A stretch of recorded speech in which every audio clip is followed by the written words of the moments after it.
Oh yeah? What kind of doubts? You kidding me? You look like you'd fallen out of the vault that day. I thought I'd see you picking your teeth out of the gutter by sunup.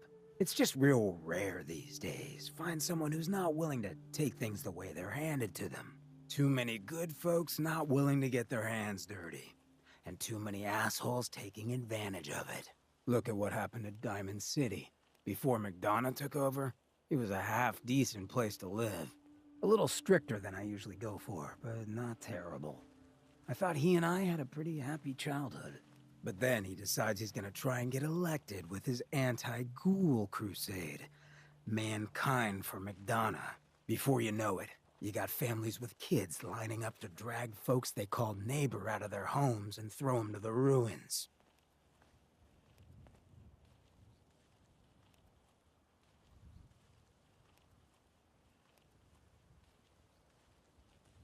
You and McDonough knew each other as kids? Oh yeah, guy's my brother. Grew up together in a little shack on the waterfront. Guy was the standard big brother. Entitled, punchy, liked to shove rotten potatoes down my shirt and slap my back. But I never thought he'd be capable of something like what they did to those ghouls. Why did McDonough campaign against the ghouls? Because he thought he could win. There'd always been a pretty clear divide between the folks living in the stands and those down on the field. I'm not convinced they didn't do it just to improve their view.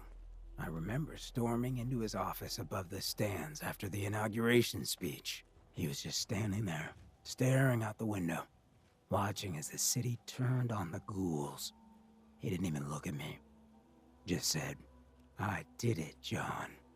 It's finally mine." Should have killed him right there, but I don't think it would have changed anything.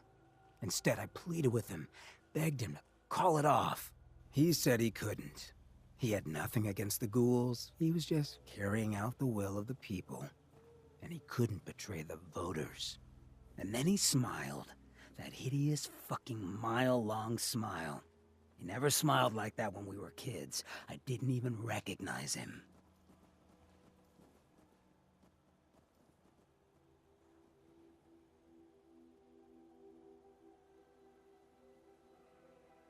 He murdered those ghouls.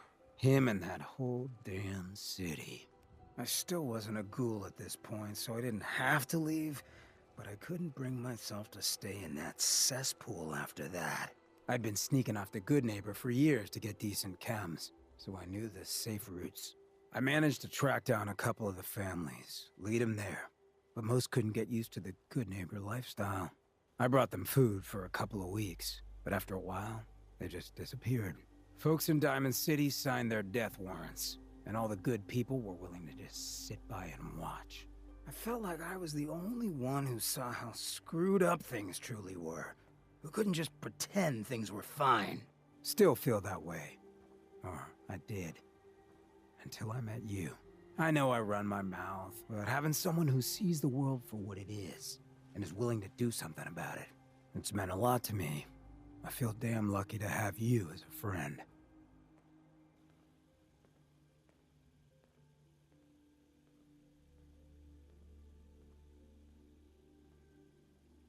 You're not going soft on me, are you, Hancock? Hey, everyone's entitled to some softness. For me, it's pretty much everything below the eyebrows. Well, thanks for hearing me out. You probably weren't looking for a history lesson, were ya?